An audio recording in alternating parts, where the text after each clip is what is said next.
Hello and welcome to Nationwide. Good to have you join us for another interesting broadcast. I am Lydia Ojije Ochi. President Muhammadu Buhari has renewed his appeal to the People's Republic of China for adequate support towards the execution of the Mambila hydropower project, which he described as a key priority of his administration. The president made the plea at the bilateral meeting with President Xi Jinping at the Great Hall of the People. And still from China, Nigeria and the People's Republic of China have signed 2 new agreements aimed at strengthening and expanding their mutually beneficial collaboration and cooperation in critical sectors for enhanced socio-economic development. This was the outcome of the high-level talks between President Muhammadu Buhari and his Chinese counterpart, Xi Jinping, in Beijing.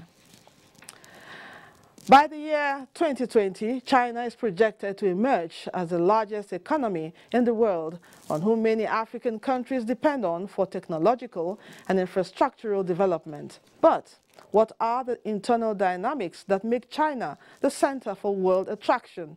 These and many other questions were what guests on NTA's Tuesday Live sought to unravel. Momso Demiendati brings us details. Infrastructure, power, human capacity development, transportation and humanitarian support, resulting in technological advancement and growth are many of the benefits Africa and Nigeria in particular enjoy in bilateral relations with China. But while President Buhari is currently deliberating with the Chinese community on sustaining the mutual relations and the recent approval of additional $60 billion to enhance Africa's growth, experts consider it pertinent to critically analyze the pros and cons. A mutually beneficial relationship based on respect, based on cooperation in terms of deepening people-to-people contacts, government-level contacts, and it is essentially driven by the philosophy of the Chinese government of non-interference in the internal affairs of other countries. Significantly, 70% of it is toward sustainable infrastructure that have internal return capacity, meaning it is not just a debt burden, but it's a sustainable infrastructure that has the capacity to generate enough resources to liquidate the debt. We can come to conclusion that when China says this is win-win, it's not rhetorics, it's not politics. True that the relations may be mutually beneficial for both parties, but Nigeria must adapt some strategies and lessons to actualize her quest for economic independence and development. Reaching out to China is a strategic decision that the government must take. Look at the consequences, determine the trajectory of this relationship, and decide to take the plunge. The Chinese have achieved what they have achieved by extremely disciplined and sustainable long-term development planning culture. And unfortunately, we have the Economic Recovery and Growth Plan. It is a strategy document. It's not a medium-term national development plan.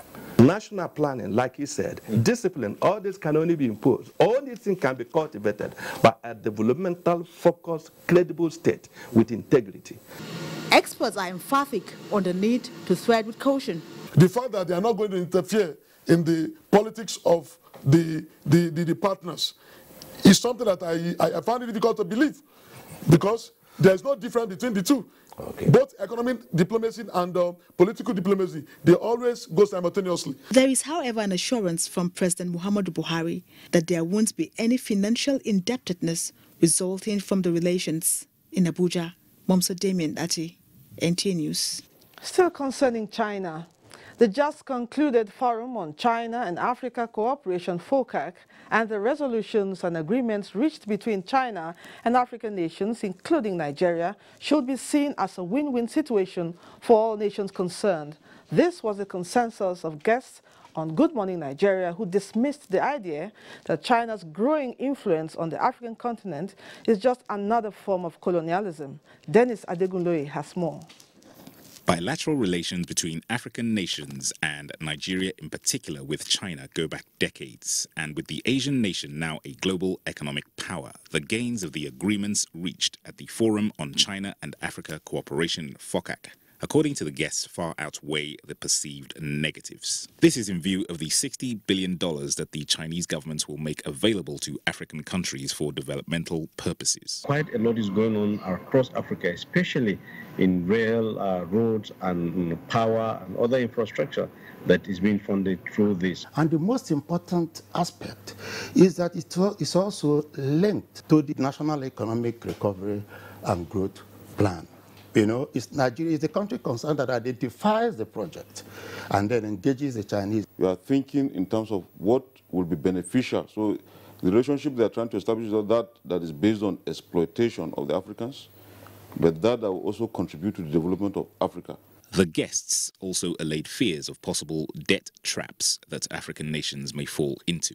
President Xi Jinping also announced that the debt of the loans for some poor countries, the poorest countries, so to say, in Africa, that was due for 2019 would be shelved.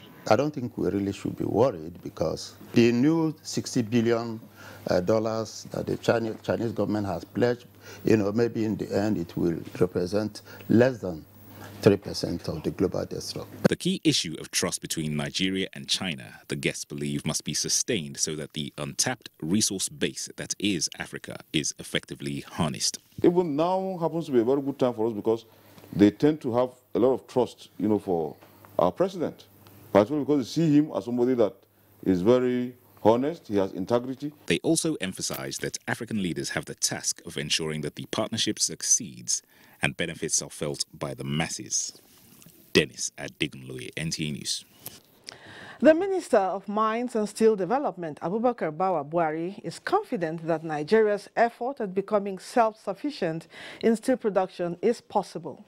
The assurance was given at a two-day conference on metallurgy in Abuja. Mie Ogidi has more on that.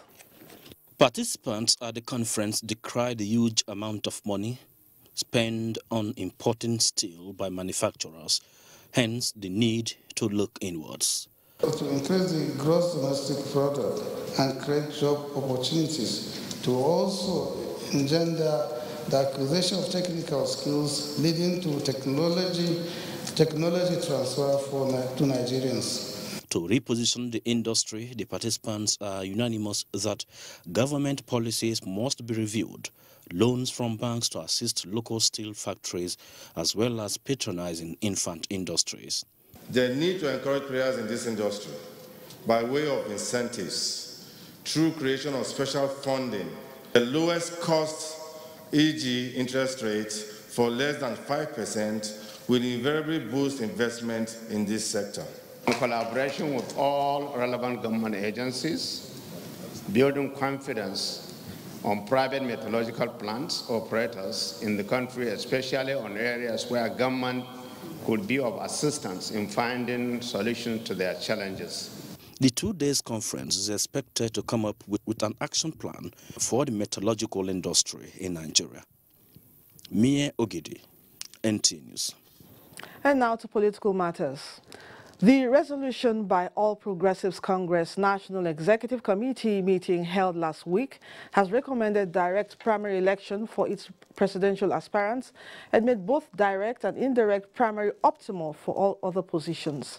This decision has since attracted comments from especially the political class, while some describe the gesture as APC fulfilling its promise of inclusive governance. Others say it is indeed creating credible process to reform the political dynamism of Nigeria, where politics of honor and service will take precedence. In the meantime, Senator Shehu Sani, while at the APC Secretariat, remains emphatic in the support for the party's resolve to pursue direct primaries, emphasizing that such initiative will really change the political space of Nigeria for the better, and it will widen the scope of internal democracy within the party. The APC as a political party must have the courage to do what is seemingly impossible by ensuring that it adopts a direct primary system. We cannot accept an indirect primary election where a select few people will be closed in a room and paid to elect a candidate. Remember when this process of direct primaries was introduced? By now we'll have perfected it. The meaning of this is before you come out to run for an election, you must be accepted at home first. So it is not new in our political lexicon that when we say direct primaries, it's not new. It's something that had been tested and it yielded good results, by the way. However, both legislators say the leverage now provided by the party, especially to states to adopt direct or indirect primary, is also democratic. And from Kano, the All Progressives Congress, APC in Kano State, has endorsed the adoption of direct primaries as a means of selecting candidates that will fly the party's flag in all elective positions in the 2019 general elections.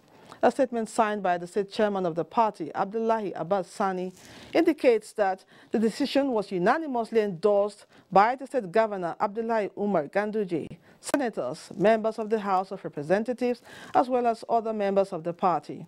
The state chairman pointed out that the party in the state believes direct primaries guarantees openness in governance and ensures free and fair election.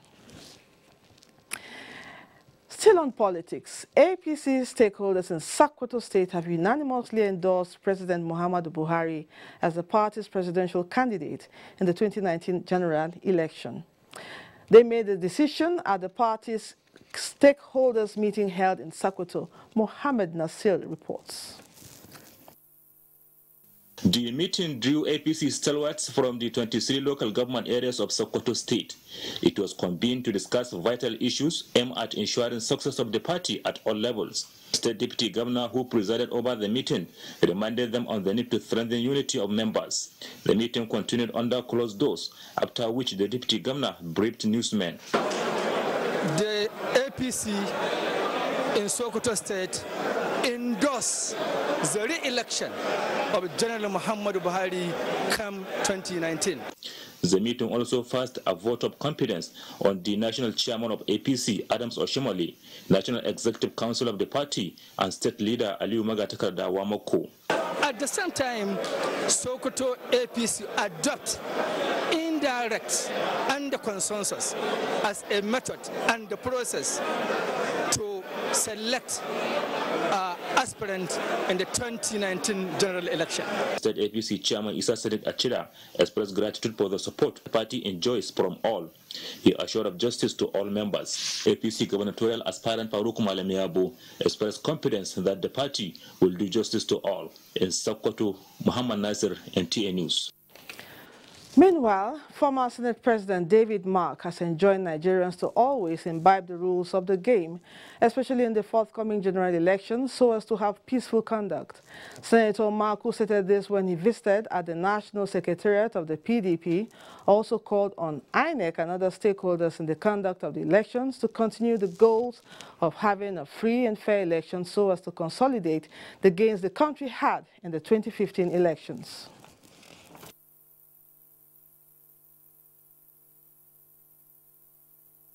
Once God decides that this is the person and the process through electing that person is free, fair, credible, and transparent, we should all accept it. Meanwhile, the former Senate President used the occasion to indicate his intention to vie for the position of the President of Nigeria, during which he collected the form for his aspiration. Meanwhile, the presidency says former Vice President Atiku Abubakar is right to say President Muhammadu Buhari is uncompromising against corruption, but would not agree that he is power drunk. Responding to a comment made by the former Vice President Atiku Abubakar in a foreign news medium, the presidency noted that President Buhari is uncompromising in the quest to restore probity and accountability to public office and resolute in his determination to ensure that Nigeria is no longer a mono economy depending only on oil. A statement by Special Advisor to the President on Media Publicity, Femi Adesina, noted that the former Vice President is wrong to say that President Buhari is power drunk, who will not be ready to leave power without a fight. Additional says President Buhari has demonstrated in many ways that he is a committed Democrat and has wielded power with decency as a means of serving the people rather than for personal ends. The presidency also assured the former vice president that there will be no fight over power in Nigeria. It's time to join Dotun in Lagos for more stories on Nationwide. Over to you, Dotun. Thank you, Lydia, and welcome to Lagos.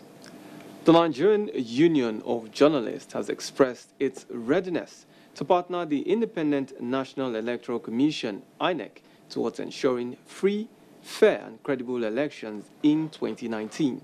The union chairman in Lagos, Kwasim Akinriti, stressed this at the Commission's office when he led the state ESCO on a courtesy visit to INEC. Jesuton Moses reports.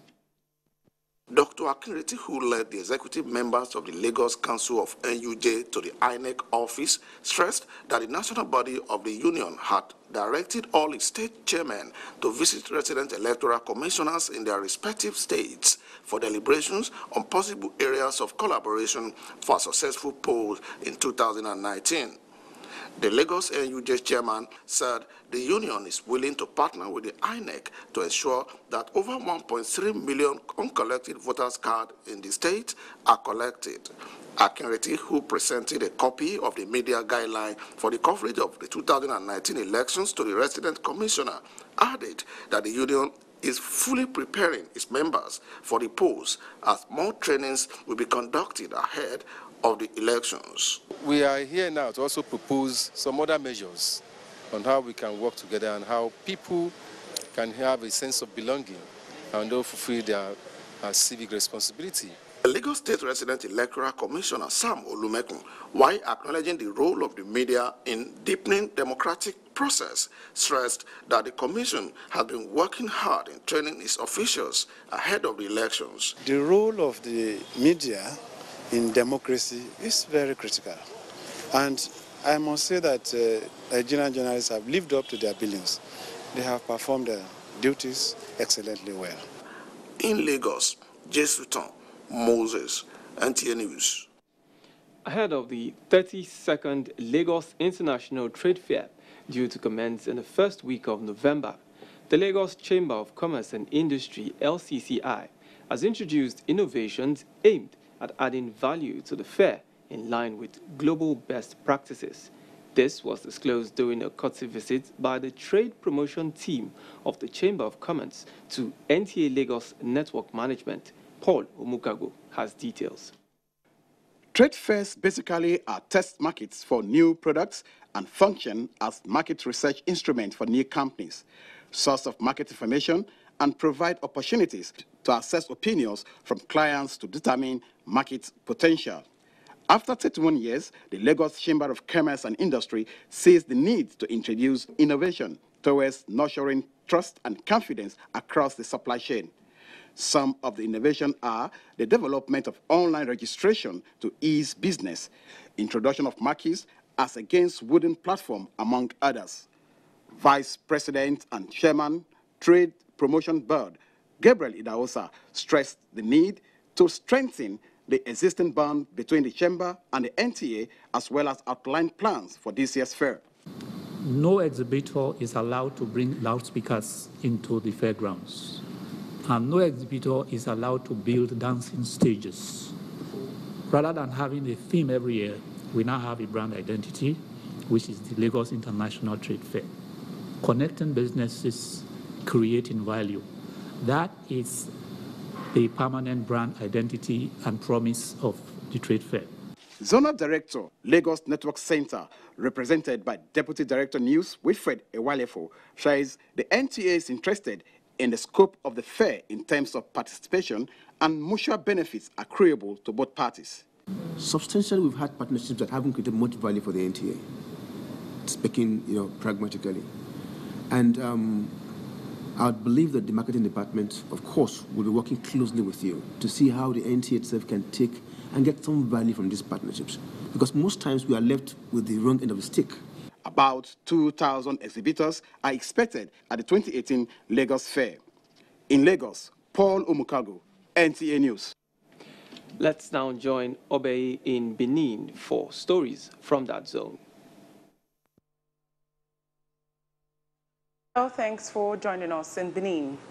A team set up by Governor Godwin Obaseki to ascertain the level of destruction caused by flood following heavy and persistent rainfall in Edo State has undertaken an assessment tour of areas affected. Goodluck Enaini reports that the team will intervene to reduce the impact of the flood. Affected areas visited by the team include Edewa Road, linking Upper Sapomba and Saple Roads, Ibioto and Higamuswe Streets, all in Ikpobaoka local government area. Others are Akugbe and Edebri, as well as Idowina on Auchi Road. We have been here for the past 14 years.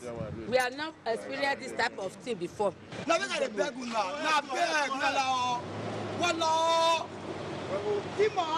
You saw it, the gravity of it, you see it's believable. Leader of the team told the residents that Governor Godwin Obaseki shares in their pains and relief materials will be sent to them. We have ongoing project that we redirect this water through the drainage out of this area. And of course, the moat that just go behind there to the major one there.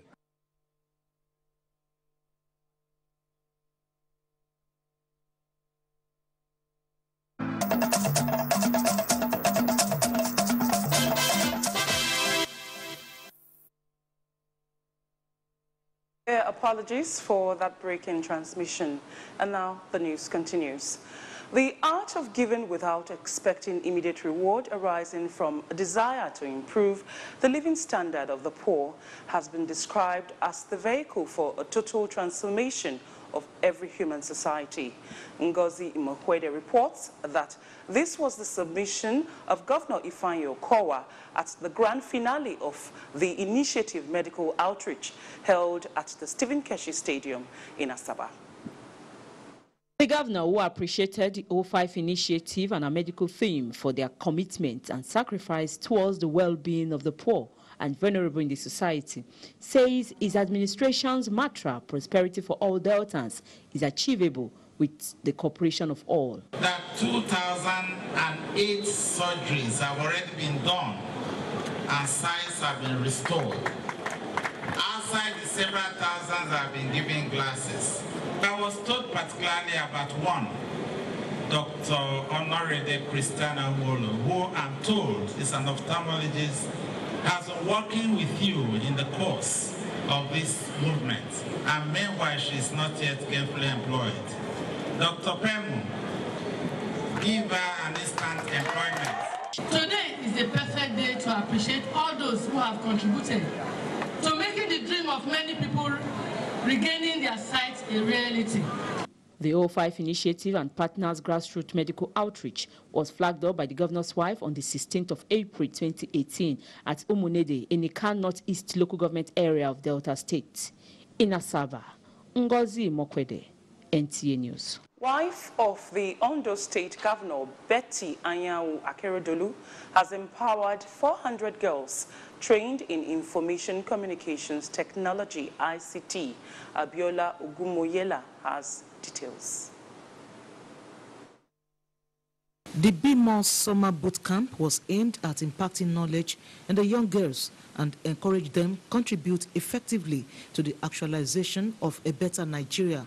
Wife of Ondo State Governor, Mrs. Betty Anyanwu Akeredolu, stated that the boot camp has succeeded in building the next generation of complete leaders who are technologically proficient, health-aware, and highly skilled as entrepreneurs.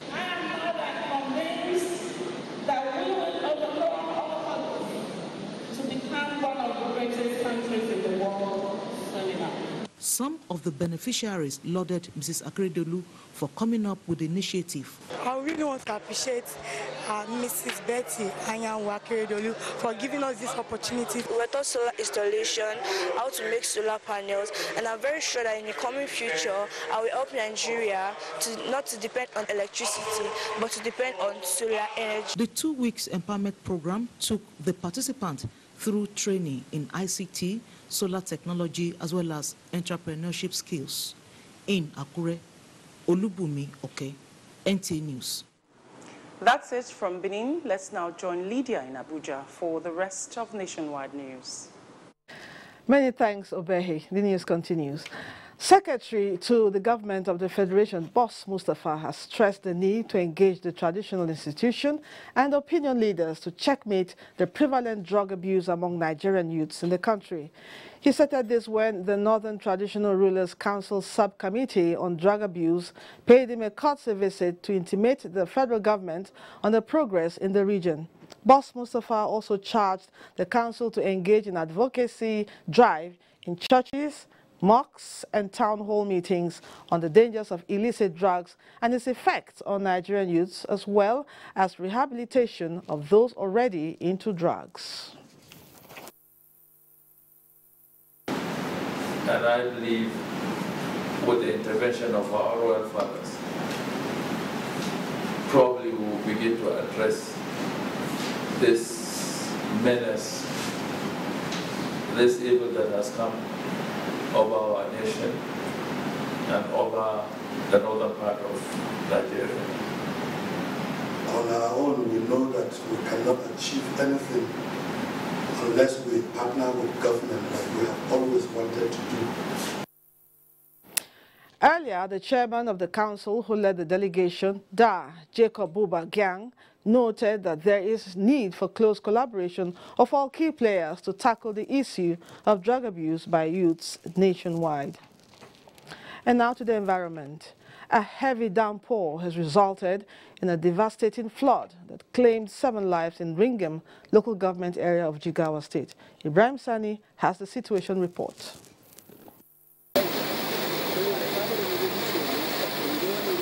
The worst hit areas by the flood are the B and Kerama villages of the local government. The council chairman on assessment visit with officials of the State Emergency Management Agency confirms that the dead among the victims are women and children. Many communities, about 6 out of 10 wards in the Ringi local government is affected with this flood. The situation is also sympathetic, as the inhabitants whose mud houses submerged by the disaster have been rendered homeless. They appeal to the state and federal government to come to their immediate aid. We had a sleepless night as we were caught unaware by the disaster. Jigawa State experienced annual flooding, especially in riverine parts of the state in Hadeja and Ringim Emirates. From Dutse, Ibrahim Sani, NTA News. The Nigerian labor movement is working with Solidarity Center of Washington, D.C. to carry along workers-based organizations in government rehabilitation process of the Northeast. A meeting to facilitate that has taken place in Abuja, where recommendations on how to advance employment, decent work, social protection, and peace in conflict and post-conflict situations were discussed. Emmanuel Ayimiro was there.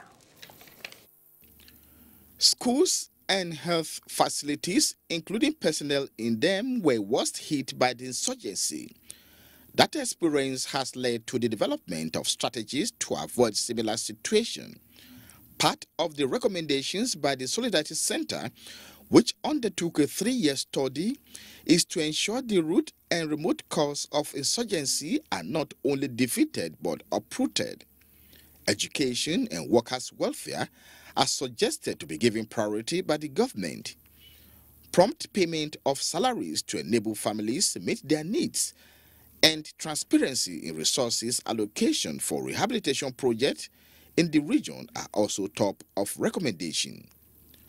Most of them are killed on active service. I'm not happy because up till now, their benefits have not been paid.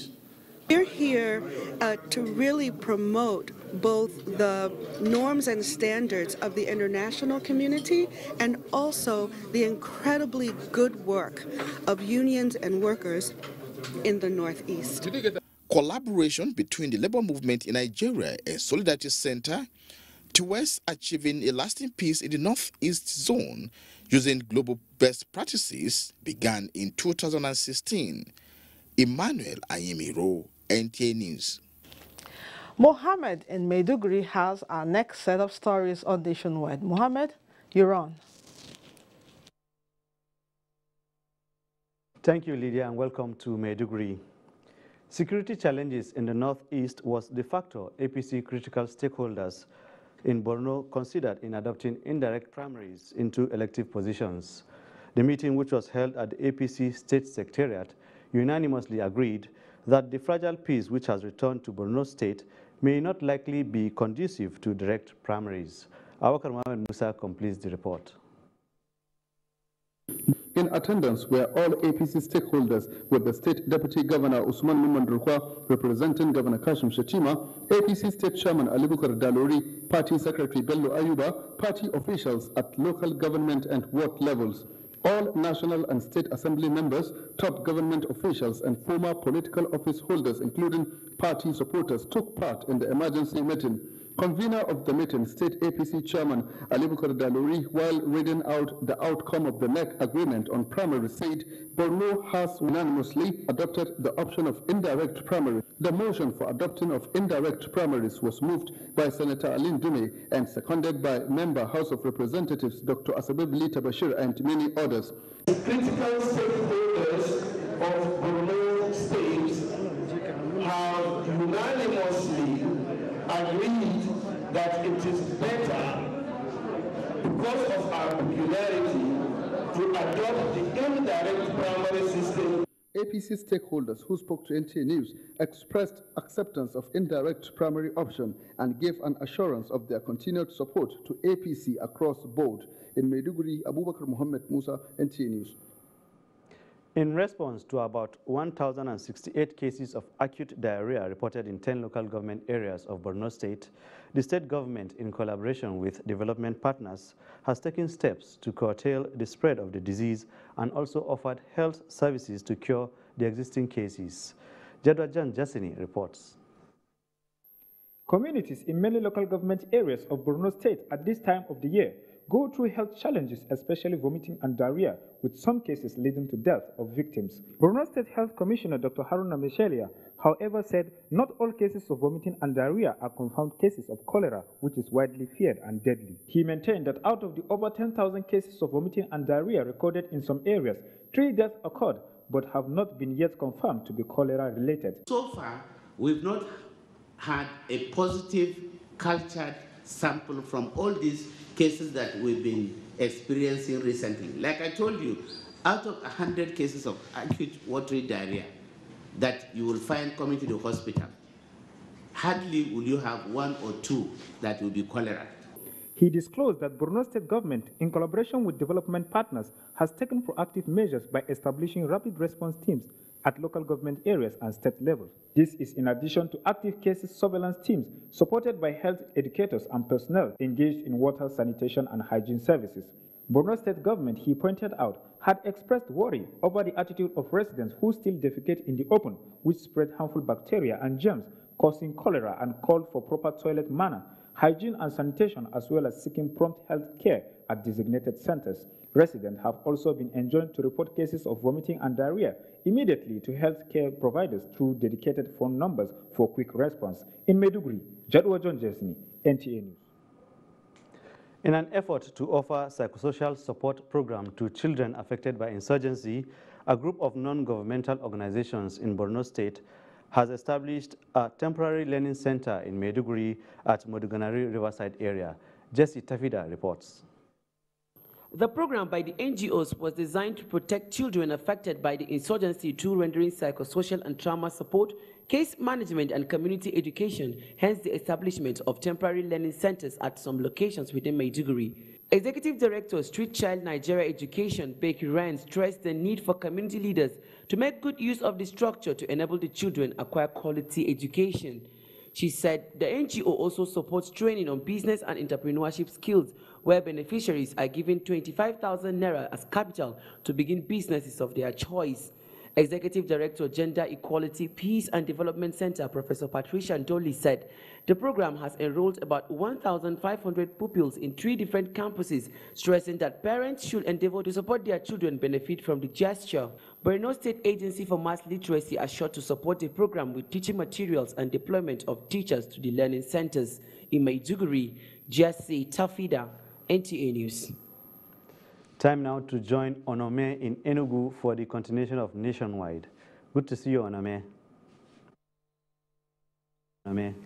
Good to see you too, Mohammed, and welcome to Enugu.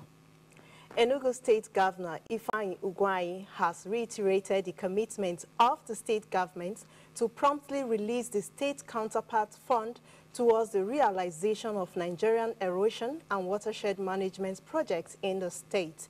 The governor was speaking during of projects executed by Enugu State Project Management of New Map. Ijoma Ugweke has the details. Project at the 9th Mile Corner Reclaimed Erosion Site and the Ajali Waterworks Gully Erosion Site at Ugwato Nsude. Governor Ugwuanyi noted that the state is prone to several ecological challenges and the devastating effects of gully erosion have been visible in destruction of critical infrastructure, especially roads and buildings. He, however, commended the efforts of New Map in the state in reclaiming the erosion sites. To further underscore our commitment towards sustaining erosion management in the State Executive Committee recently approved the establishment of Enugu State Erosion and Watershed Management Agency. Also, in May this year, the state government released a sum of 500 million to demonstrate the political will to qualify for additional finance program. Minister of Environment, represented by Dr. Bolatito Obishesan, appreciated the synergy between state and federal government as it contributed to the project objective of reducing caused by erosion and land degradation, while appealing to other New Map participating states to scale up their efforts to achieve the project development objective. He urged Enugu State government and participating communities to continue to sustain the achievement that has been delivered. We rejoice with the state for bringing succor and great relief to the project host communities, and the issues of their long-been under threat of gully erosion has become a thing of the past. Governor Ugwuanyi also inaugurated the new office of the New Map in Enugu. Ijoma Ugweke, NTA News. There are indications of a new lease of life for over 250 amputees in Enugu. The State Ministry of Health, in collaboration with Self-Help Spirit and Service Foundation, Gift Limbs Foundation, and other donor groups, have provided artificial limbs and arms for them. The State Commissioner for Health, Dr. Fintan Ekochin, says the gesture is to give succor to the amputees. Beauty Ehobamie. Of renewed hope, bright future, and tears of joy by those who thought they have been forgotten in the society. The amputees, full of hope for the future, flaunted their new artificial leg. We'll go and price this thing. They tell us 450,000, and luckily we'll get it today free. I was one orthopedic, they charged me 400,000, but thank God I get it free today. I'm so happy. I feel grateful to God. I feel grateful to Father. I feel grateful to all the partners that made this possible for me and so many other people. The State Commissioner for Health, Dr. Ekochin, said government keyed into the projects to redefine love. He said the partnership will in the near future roll out more interventions in different sectors. This is something that is an example for the whole world to see. When we talk about private sector, public sector synergy, this is a redefinition today. The State Deputy Governor, who represented the governor, thanked the partners for their show of love and promised governors continuous partnership for the benefit of people in the of CSSP. And the principal partner, Reverend Father Charles Ogada, said the gesture is to fulfill his promise to God. I had an encounter with Christ, and he asked, if your child is sick and you take him to the hospital, are you going to charge him money? And I said, no, Lord. I said, my children are sick. I will send them to you. Don't charge them money. There were goodwill messages by other partners in Enugu. Beauty Ehobamie, NTA News. The need for women to participate actively in the nation's politics has again been re-echoed by a non-governmental organization known as Women in Enugu. Chika Ugu reports that this was emphasized at a gathering which brought together women from all the local government areas of the state, irrespective of their party affiliation. It was an exciting moment for women as they came out en masse to mobilize, promote, and encourage fellow women to participate actively in electoral processes. The state governor, represented by the Affairs reiterated government support to ensure that women in the state are not just heard but allowed the privilege of occupying elective and appointed positions in government.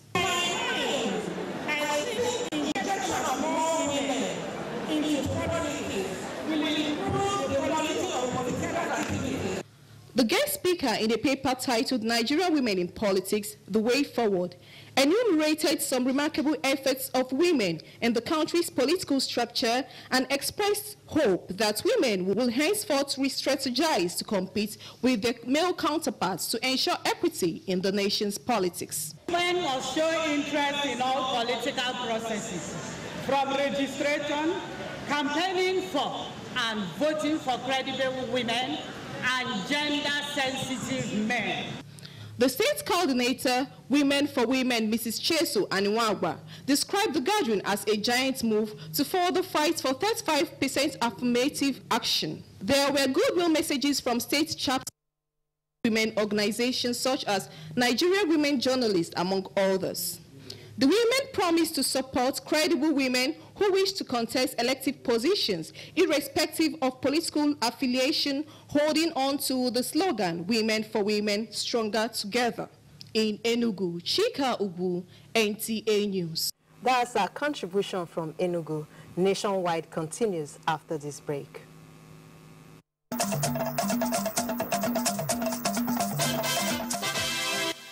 Thanks for staying on.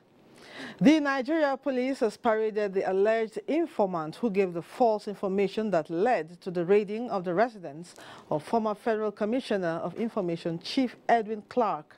Parading the suspect, the police public relations officer Jimo Moshood says the Inspector General of Police has also ordered the arrest and investigation of the 4 police personnel who carried out the raid.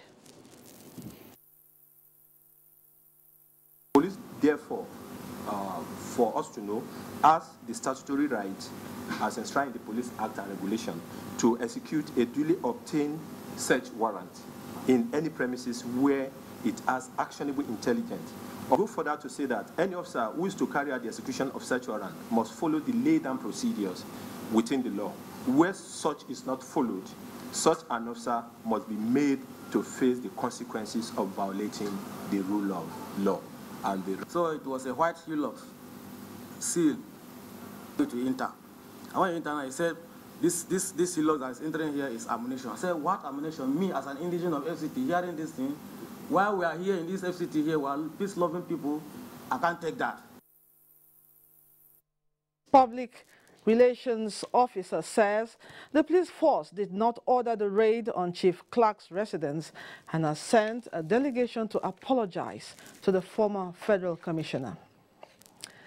Up next is Justin Bem Unyi with happenings on the global scene. Thanks, Justin. Next is Sports Update. NFF bans Super Eagles coach Salisu Yusuf for 12 months as Rafael Nadal and Serena Williams are through to semi-finals of 2018 US Open. Amazi Marcos has more on Sports Update.